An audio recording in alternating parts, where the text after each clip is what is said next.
उस रब सोने ने मंजूर होया तो इंशाल्लाह मेहनत करांगे, रात दिन मेहनत करांगे तो एक दिन आएगा कि हिंदुस्तान पिछे न छोटे थे। मेरा नाम शहबाज शरीफ नहीं है। सब मिलकर पाकिस्तान को अजीम बनाएंगे, हिंदुस्तान को शिकस्त देंगे इंशाल्लाह। हो गया भिखारी के बच्चे। ये चौथी पुश्त है पाकिस्तानियों की जो भीख मांग रही है दोस्तों। जब से 1947 में पाकिस्तान बना है तब से ये चौथी पुश्त है जो लगातार दर लगातार without break they are begging. हमारा वज़ीर आज़म साहब खुद कहता है कि मैं दुनिया में जाता हूं, दुनिया मुझे कह दिया कटोरा लेकर आ गया। ये भीख मांगता है, ये मंगू हैं।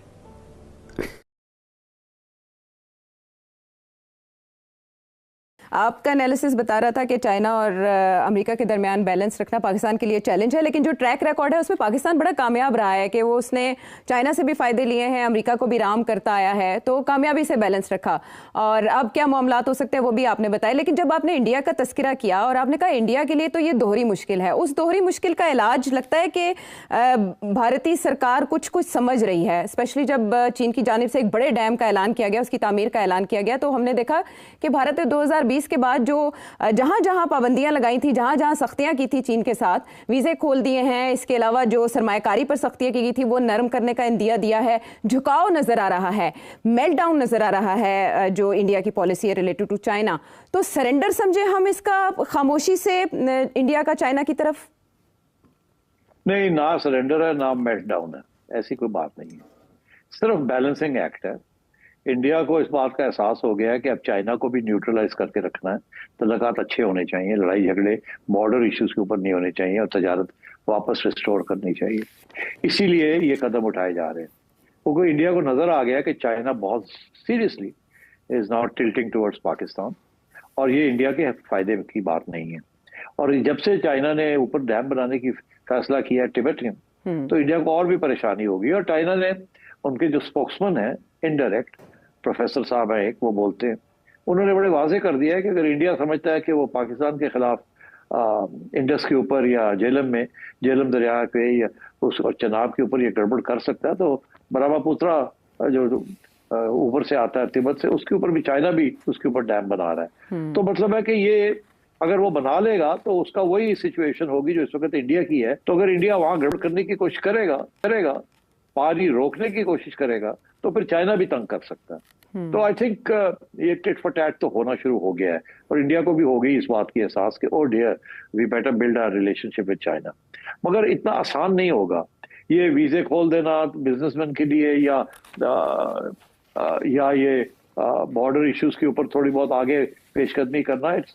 प्रॉब्लम सबसे ज्यादा ये है इंडिया का कि India is in the American camp, like Pakistan is in the Chinese camp जी। और पाकिस्तान ने अमेरिका के साथ, इंडिया ने बैलेंस करना है चाइना के साथ।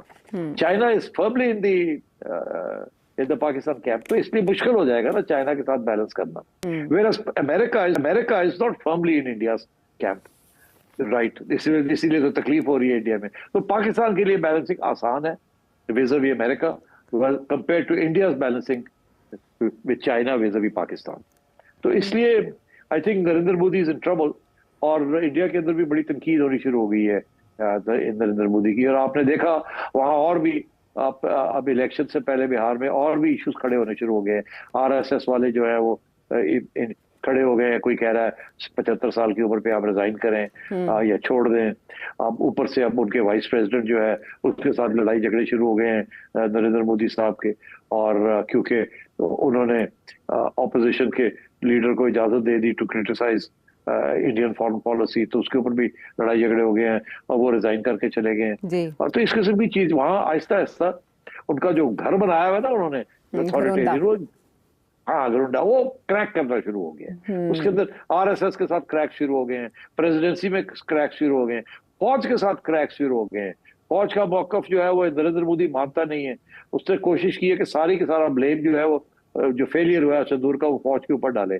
फौज कहती है हमें तो जो आपने कहा था हमने वो किया, तो हमारी इसमें क्या गलती है, हम तो ये कह रहे थे आपने ना हमें हथियार दिए, ना जहाज दिए, ना ये किया ना वो किया। तो बेसिकली अंदर डिविजन्स बहुत सी बढ़नी शुरू हो गई है। सो आई थिंक ये जो फैसला किया है जल्दी जल्दी कि चाइना के साथ कुछ बात बना ले, ये इसीलिए किया है कि डोनाल्ड ट्रंप को सिग्नल देने के लिए कि भाई ऐसी भी क्या बात है we don't take us for granted. Okay, और अगले साल ब्रिक्स भी होस्ट करना है, उसके लिए भी चाइना की रजामंदी चाहिए होगी, चाइना की, राइट। ठीक है, तो ये है इंडिया की इस वक्त मुश्किल, जिसके लिए वो हल तलाश करने की कोशिश कर रहा है, और भी बहुत से सवालात नहीं मामला से जुड़े। एक ब्रेक के बाद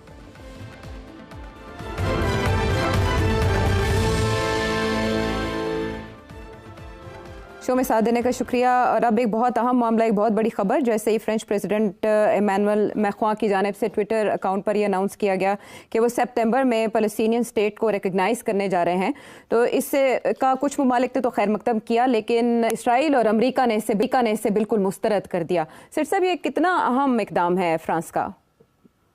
देखिए, इस वक्त सिचुएशन ये है कि 193 मुल्कों में से 147 ने ऑलरेडी पैलेस्टाइन को रिकग्नाइज किया हुआ है जी। अब G7 जो सबसे इंपॉर्टेंट कंट्रीज हैं, उनमें से किसी ने नहीं किया था। अब G7 में कौन है? G7 में अमेरिका, कनाडा, यूके, इटली, 4 ये हो गए, जर्मनी, फ्रांस और जापान। जी, ठीक, ये 7, दिस इज G7। अब ये इनमें से किसी ने नहीं किया था। अब उसमें से फ्रांस रैंक्स तोड़ गया। मैं ये समझता हूं कि ये पहली क्रैक आ गया G7 में, और ये क्रैक बढ़ेगा, बिकॉज इटली अलग नहीं रह सकता। स्पेन ने कर लिया है, आयरलैंड ने कर लिया है, या करना चाह रहे हैं, एंड सो ऑन। तो इसलिए आई थिंक ये सिर्फ मैटर ऑफ टाइम है कि G7 भी टूट जाएगा, और आखिर में रह जाएंगे सिर्फ यूके रह जाएगा, और शायद जर्मनी रह जाए, बाकी सारे छोड़ जाएंगे इनका साथ। अब बात यह है कि बिकॉज इतनी ज्यादा ह्यूमन राइट्स वायलेशंस हुई हैं, जेन्युइनली जेनोसाइड हुई है, कि कोई बंदा भी जो है ना वो अनअफेक्टेड नहीं रह सकता, कोई मुल्क अनअफेक्टेड। हर जगह पे जो local population are rising up in support of Palestine. इतना जुल्म किया है इजराइल ने कि कोई नो वन कैन। तो ये सूनर और लेटर ये जो है ये मामला रिकग्निशन की तरफ जाएगा, और आखिर में रह जाएंगे 2-3, एक अमेरिका रह जाएगा तो एक आध, और यूके जब तक अमेरिका ओके नहीं करेगा यूके नहीं करेगा। यूके बिल्कुल पिट्ठू है यूएसए का, और हालांकि वहां लेबर गवर्नमेंट है, शॉकिंग। और मगर लेबर गवर्नमेंट जो है इस मामले के ऊपर बिल्कुल एक रिएक्शनरी पोजीशन लिए हुए। तो I think what you have to wait and see, but I think the cracks are there. But the important thing is कि ये क्रैक्स जो हैं they are reflective of the cracks in NATO.